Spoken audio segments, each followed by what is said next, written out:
함께 기도하겠습니다. 여호와여 내 하나님이여, 내가 주께 피하오니 나를 쫓아오는 모든 자들에게서 나를 구원하여 내소서. 거룩하신 주님, 저희들의 영혼과 삶의 은혜와 은총을 내리치고 하나님 뜻 안에 온전하고 바르게 세워질 수 있는 은혜를 내려주시기 원합니다.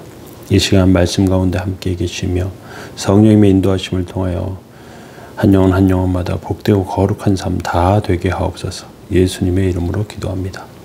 아멘.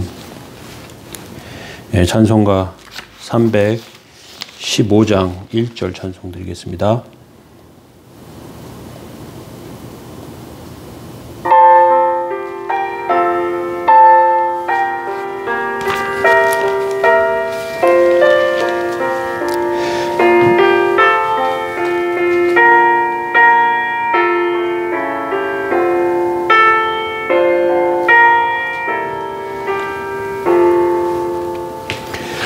내 주 되신 주를 참 사랑하고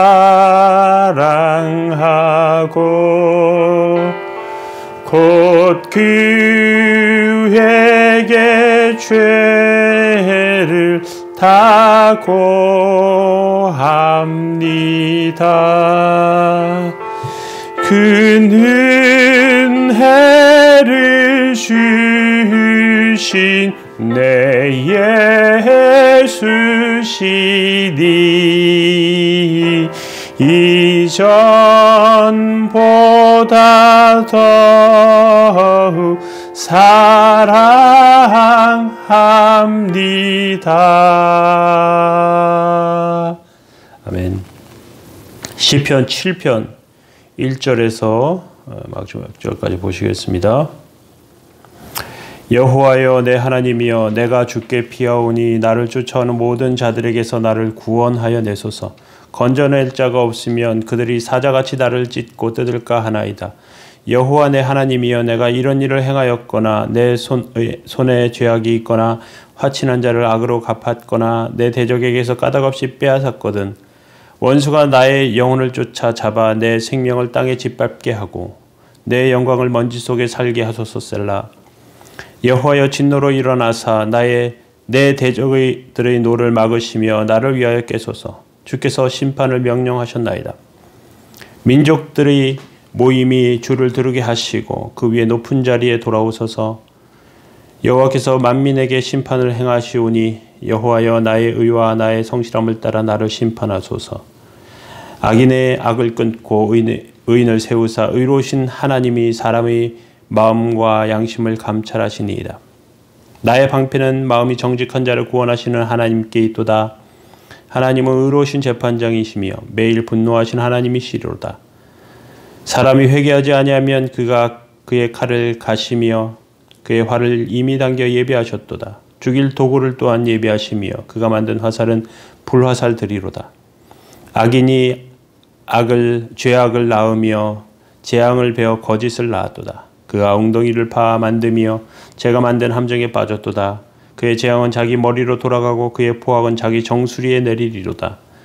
내가 여호와께 그의 의를 따라 감사하며 지존하신 여호와의 이름을 찬양하리로다. 아멘. 오늘 시편 7편은 다윗이 사울왕에게 쫓길 때 지은 시로 보입니다.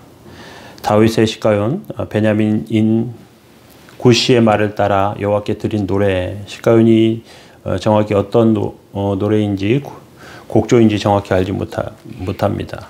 그런데 격정적으로 부르는 노래라고 생각됩니다. 베냐민인 구시도 누군지 성경에 기록되어 있지 않습니다. 다윗이 쫓겨다닐 때 다윗을 밀고 한 사람 중에 한 사람인 것 같습니다. 다윗은 여러 번 밀고를 당했습니다. 하나님의 성전으로 피했다가 에돔 사람 도에게 밀고로 다윗 대신 제사장 85명이 죽음을 당하고요. 마온 황무지에서 10사람들의 밀고로 사울왕의 추격을 받고 아슬아슬하게 도망치기도 합니다.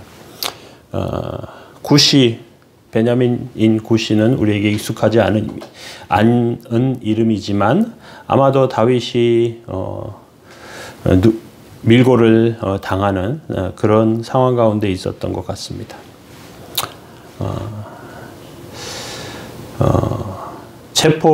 이렇게 체포되어 재판을 받게 되면 다윗의 의로움을 믿어주지 않고요. 그리고 모든 세상이 다윗에게 등을 돌리는 그런 상황 가운데 도무지 피할 곳이 없는 절박한 상황 가운데 시편 7편을 만들었습니다.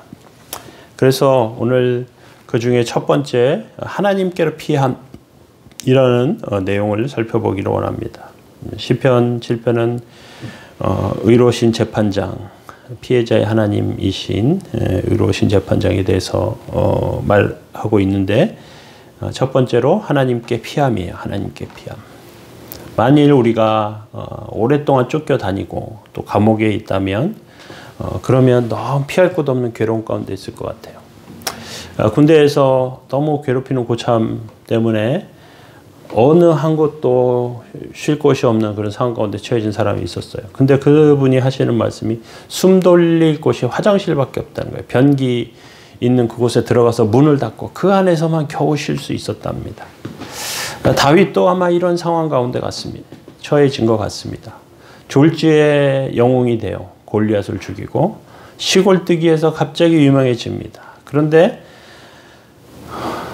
인기가 높아지니까 많은 사람들이 시기하고 질투해요. 사울왕은 처음엔 좋아하다가 좋지 않은 사람으로 낙인 찍고 그리고 다윗을 쫓아다닙니다. 어떻게까지 하냐면 가는 동네마다 사람들에게 맹세를 시켜요. 여기에 다윗이 없다 맹세시킵니다. 그리고 그곳에서 다윗이 나타나면 그 맹세를 어긴 것이 되기 때문에 그 사람들을 벌할 수가 있겠죠. 이렇게 집요하게 쫓아다닙니다. 다윗의 마음에는 정말 피할 곳이 없는 것이죠. 1절에 이렇게 되어 있습니다. 여호와여 내 하나님이여 내가 주께 피하오니 나를 쫓아오는 모든 자들에게서 나를 구원하여 내소서. 급하면 집으로 도망치죠. 근데 다윗은 집도 갈 수 없어요. 갈 곳이 없습니다. 마지막으로 피할 곳 하나님밖에 없어요. 하나님 품밖에 없습니다. 성전으로 도망갔다가 성전에서 제사장들 85명이 죽어나가는 거예요. 이건 어떻게 할 방법이 없죠.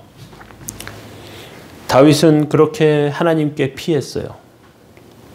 성전도 갈 수 없고 어디도 갈 수 없지만 하나님께 기도로 다가갑니다.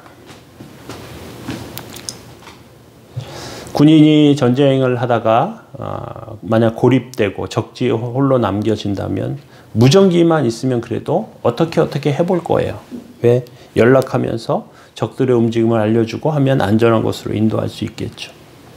하나님께서 피난처가 되신다는 말 가운데는 하나님께서 이렇게 우리에게 보이지 않는 가운데 천사를 보내시고 지켜주시고 인도하신다는 것입니다. 바울과 실라가 전도여행 중에 빌립보 옥중에 갇힙니다. 귀신을 내쫓는 선한 일을 했는데 감옥에 들어가요. 그곳에서 절망하고 있는 것이 아니고 낙담하고 있는 것이 아니고 찬송하고 기도합니다. 하나님께서 천사를 보내서 그곳에서 감옥 문을 여십니다. 베드로도 예루살렘 감옥에 갇혀요.